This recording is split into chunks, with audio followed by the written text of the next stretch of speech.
बुरा जो देखन मैं चला, बुरा न मिलिया कोई, जो दिल खोजा आपना, मुझसे बुरा न कोई। चुनावी राज्य बिहार की दशा और दिशा के लिए कबीर दास की ये पंक्तियां बिल्कुल सटीक बैठती हैं। जो सत्ता पक्ष के लोग वोटर लिस्ट को लेकर विपक्ष पर कीचड़ उछाल रहे थे, अब उसी कीचड़ से सने हुए दिखाई दे रहे हैं। कोई और नहीं, उप मुख्यमंत्री खुद कमल लिए कीचड़ में खड़े पाए गए हैं। हैरानी की बात यह है कि विपक्ष के नेताओं पर बिजली की गति से एक्शन लेने वाले चुनाव आयोग को मानो सांप सूंघ गया है। नमस्कार, मेरा नाम हिमांशु मिश्रा है, आप देख रहे हैं 4 PM न्यूज नेटवर्क। दोस्तों, बिहार के डिप्टी सीएम दो वोटर आईडी लेकर फ्रॉड कर रहे हैं और चुनाव आयोग तेजस्वी को धमका रहा है। कह रहा है कि 16 तारीख तक आकर फर्जी आईडी जमा करें, नहीं तो कानूनी एक्शन होगा। अब तेजस्वी यादव ने तो लिखित जवाब दे दिया है, पर सिन्हा जी का क्या होगा? चुनाव आयोग के अधिकारी अब तक इस बात पर खामोश क्यों है कि विजय सिन्हा का नाम अलग अलग 2 जगह वोटर लिस्ट में पाया गया है? अब खुद ही सोचिए दोस्तों कि चुनाव आयोग कितनी सक्रियता से काम कर रहा है कि एक व्यक्ति 2 जगह वोटर बना हुआ है और आयोग को पता तक नहीं है। और पता भी है अगर, तो जानबूझकर क्या चुनावी षड्यंत्र रचा जा रहा है? ये सवाल क्या नहीं खड़ा किया जाना चाहिए? सिन्हा जी की पोल खोलते हुए तेजस्वी यादव क्या कह रहे हैं, सबसे पहले वो देखिए। है मोदी जी के खासम खास बिहार के उप मुख्यमंत्री श्री विजय सिन्हा।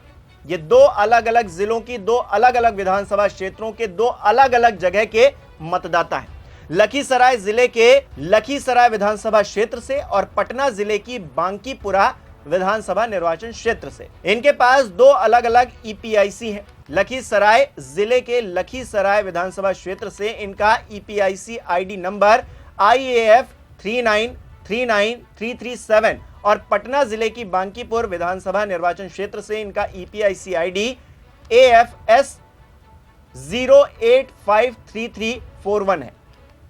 लखीसराय निर्वाचन विधानसभा क्षेत्र की मतदाता सूची के अनुभाग संख्या 1 के क्रमांक संख्या 274 में इनका नाम पंजीकृत है, जबकि बांकीपुर विधानसभा निर्वाचन क्षेत्र के अनुभाग संख्या 4 के क्रमांक संख्या 757 में इनका नाम पंजीकृत है। बांकीपुर विधानसभा निर्वाचन क्षेत्र की पुरानी मतदाता सूची जो जनवरी में प्रकाशित है, उसमें अनुभाग संख्या 4 के क्रमांक संख्या 815 में इनका नाम पंजीकृत है। इनके चुनावी हलफनामे में भी बांकीपुर विधानसभा निर्वाचन क्षेत्र के क्रमांक का ही जिक्र है। ये 2 अलग अलग चरण में आयोजित चुनाव में 2 अलग अलग विधानसभा क्षेत्रों में 2 बार मतदान करते हैं। दोनों जगह इनकी 2 अलग अलग उम्र है। एक जगह इनकी उम्र 57 वर्ष है तो दूसरी जगह 60 वर्ष। क्या ये फर्जीवाड़ा और आयु घोटाला नहीं है? इन्होंने 2 अलग अलग विधानसभा क्षेत्रों में 2 अलग अलग गणना प्रपत्र भरे हैं। दोनों जगह अलग अलग गणना प्रपत्र पर इन्होंने हस्ताक्षर किए हैं, अर्थात जानबूझकर इन्होंने 2 अलग अलग जगह पर वोट बनवाए हैं। अगर इन्होंने दोनों जगह गणना प्रपत्र पर स्वयं साइन नहीं किए तो क्या चुनाव आयोग ने खुद फर्जी हस्ताक्षर के दम पर इनके 2 अलग अलग विधानसभा क्षेत्रों में 2 अलग अलग वोट बनाए हैं? 2 अलग अलग विधानसभा क्षेत्रों की ड्राफ्ट सूची में इनका नाम भी आ गया है। क्या चुनाव आयोग ने जानबूझकर बीजेपी समर्थकों के वोट इसी पैटर्न पर बनवाए हैं? चुनाव आयोग ने 2 जगह से इनका नाम कैसे ड्राफ्ट सूची में डाल दिया? क्या इनको 2 अलग अलग नोटिस जारी होंगे या विपक्ष के लिए ही इनके सारे नियम कायदे कानून हैं? तेजस्वी यादव ने इसके साथ कुछ स्क्रीनशॉट्स भी शेयर किए हैं जो फर्जीवाड़े की पूरी तरीके से गवाही दे रहे हैं। तेजस्वी यादव क्या कह रहे हैं, ये भी सुन लीजिए। आश्चर्य का बात है कि आपके पास 2 EPIC नंबर है, वो भी 2 अलग अलग विधानसभा क्षेत्रों का। एक में एज है 57 और एक में एज है 60। ये ऑनलाइन भी इलेक्शन कमीशन के एप्लीकेशन पर है, आप लोगों ने देखा। जो वोटर लिस्ट जो नया मिला है, जो सभी पार्टियों को, जिला अध्यक्षों को दी गई है, जो सूची नई, ये उस सूची में भी है, दोनों अलग अलग विधानसभा क्षेत्रों में। तो अब इसमें कौन फर्जीवाड़ा कर रहा है, कौन नहीं कर रहा है, ये जो है लोगों को अब पता होना चाहिए। मान लीजिए जो इलेक्शन कमीशन का BLO तो जाता होगा, यानी लखीसराय में भी इनके पास BLO गया होगा तो इन्होंने हस्ताक्षर किए होंगे, और बांकीपुर में भी BLO गया होगा तो ये हस्ताक्षर किए होंगे, तभी ना आया है। अगर वो हस्ताक्षर डिप्टी सीएम नहीं किए हैं तो जो बात तेजस्वी और हम लोग महागठबंधन के लोग चुनाव आयोग से कह रहे कि पूरी तरीके से फर्जीवाड़ा चल रही है चुनाव आयोग का, तो या तो दो ही चीज हो सकता है, या तो चुनाव आयोग की एसआईआर की पूरी प्रक्रिया ही फर्जीवाड़ा है, या तो बिहार का मुख्यमंत्री फर्जीवाड़ा है। यही दो चीज हो सकती है, और तो कोई तीसरा चीज हो ही नहीं सकता। हालांकि सिर्फ तेजस्वी यादव ही नहीं, कांग्रेस ने भी सिन्हा जी को आड़े हाथों लिया है। क्या कहा है देखिए जरा। सबसे बड़े फ्रॉड तो उप मुख्यमंत्री विजय सिन्हा निकले। साहब दो जगह के मतदाता हैं, लखीसराय और बांकीपुर पटना। साहब ने दोनों जगह एसआईआर फॉर्म भी भरा है, दोनों जगह ड्राफ्ट में इनका नाम भी आ गया है। महत्वपूर्ण सवाल यह है कि ये हुआ कैसे। क्या वो पिछले चुनाव में दोनों जगह से वोट दे रहे थे? तो क्या चुनाव आयोग ने उन्हें दो मताधिकार दे रखे हैं? नियम के खिलाफ जाकर दो जगह से एसआईआर फॉर्म क्यों भरा गया है? चुनाव आयोग ने दो जगह से नाम कैसे ड्राफ्ट में डाल दिए हैं? कब होगी इस फ्रॉड पर एफआईआर? कब होगा इस्तीफा? क्या चुनाव आयोग के नियम सिर्फ दलितों, पिछड़ों, गरीबों, मजदूरों के लिए हैं, भाजपाइयों के लिए नहीं है? ये फ्रॉड भाजपा और चुनाव आयोग के गठजोड़ का नतीजा है। इसी तरह ये लोग पूरे देश में भाजपाइयों की दोहरी तिहरी नागरिकता दे रहे हैं। कहीं एक पते पर 80-80 वोट डाले जा रहे हैं, तो कहीं पर एक व्यक्ति 4-4 बार वोट डाल रहा है। चुनाव आयोग और भाजपाई चोर चोर मौसेरे भाई, ये तुकबंदी भी कांग्रेस ने आखिर में लगा दी। तो दोस्तों साफ है कि बिहार में कई ऐसे मामले निकलकर सामने आ रहे हैं जो चुनाव आयोग की लापरवाही और निष्क्रियता का जीता जागता उदाहरण दे रहे हैं। सवाल यह नहीं है दोस्तों कि किस पार्टी के किस नेता के पास कितने ईपीआईसी हैं, बल्कि यह है कि चुनाव आयोग क्या कर रहा है। उसे चुनाव में यही तो देखना था, इसी धांधली को तो एक्सपोज करना था, इसी को तो सही करना था। अब जब आयोग ऐसा नहीं कर पा रहा है तो लोगों का भरोसा क्या उस पर कायम हो पाएगा? क्या यह सोचा गया है कभी?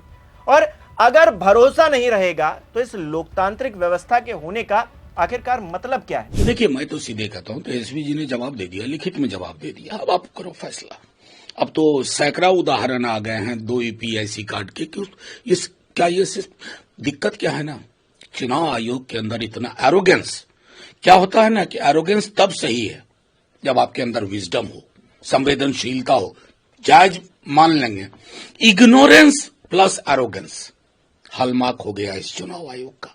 और मैं बार बार कह रहा हूं, देश में, मैं संभवतः मुझे याद है सीएसडीएस ने एक सर्वे किया था लोकसभा चुनाव के दौरान या पूर्व, जिसमें तकरीबन 50 से ज्यादा प्रतिशत लोग चुनाव आयोग पे भरोसा खो चुके थे। आज अगर वो सर्वे हो जाए तो ये आंकड़ा 75 से 80% जाएगा। 20% सिर्फ इसलिए भरोसा कायम रखेंगे शायद कुछ बदलाव हो। ये अपने आप में एक प्रमाण पत्र है चुनाव आयोग के लिए कि लोग आपसे शिकायत करें, आपके समक्ष साक्ष्य रख दे, ओथ पे दो। क्या होता है ओथ पे देना भैया? क्या होता है ओथ पे देना? मेरे गले में दर्द है, गला काट दो। मतलब कुछ मेरी समझ में, मैं समझता हूं कि माननीय चुनाव आयोग को अपने प्रेडिसेसर को देखना चाहिए, पहले चुनाव आयुक्त को, फिर फैसला लें।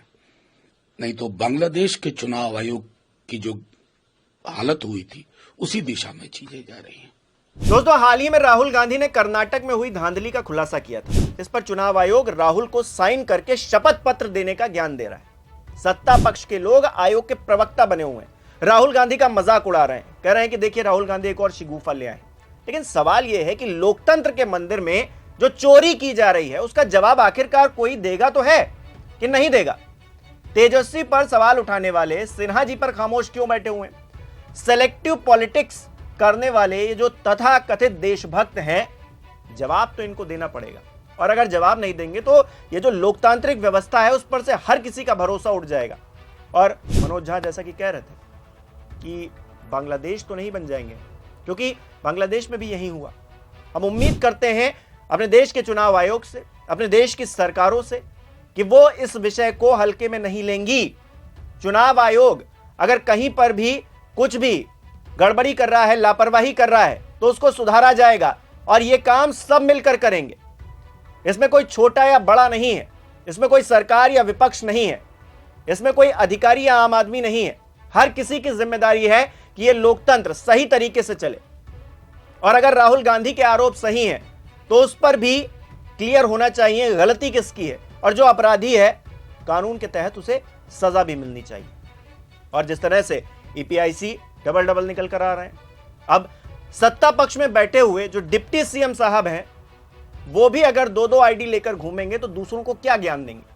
तेजस्वी यादव के पास अगर 2 ईपीआईसी थे तो उनसे तो कह दिया गया आइए आप 16 तारीख तक हमारे दरवाजे पर, और ये जो फर्जी वाला आप कर रहे हैं आईडी जमा करके जाइए। लिखित जवाब तेजस्वी यादव ने दे दिया इस पूरे मामले पर। डिप्टी सीएम से सवाल कब किया जाएगा और क्या इसी लहजे में उनसे ये कहा जाएगा कि आइए हमारे दरबार में हाजिरी लगाइए और ये जो फर्जीवाड़ा आप कर रहे हैं इसको सही कर जाइए। हालांकि गलती चुनाव आयोग की भी है। आखिरकार 2 ईपीआईसी कैसे लोगों के जनरेट हो रहे हैं, कैसे एक जगह 57 साल बताया जा रहा है, एक जगह 60 साल बताया जा रहा है और उसको स्वीकार कर लिया जा रहा है, और तो और लिस्ट जारी कर दी गई है। अब फर्जीवाड़ा पकड़ा जा रहा है तो फिर चुनाव आयोग क्या करेगा दोस्तों, आपको क्या लगता है? मुझे कमेंट करके बताइए। इस वीडियो को लाइक कीजिए, शेयर कीजिए और हमारे चैनल को सब्सक्राइब नहीं किया है तो वो भी कीजिए। बहुत बहुत धन्यवाद।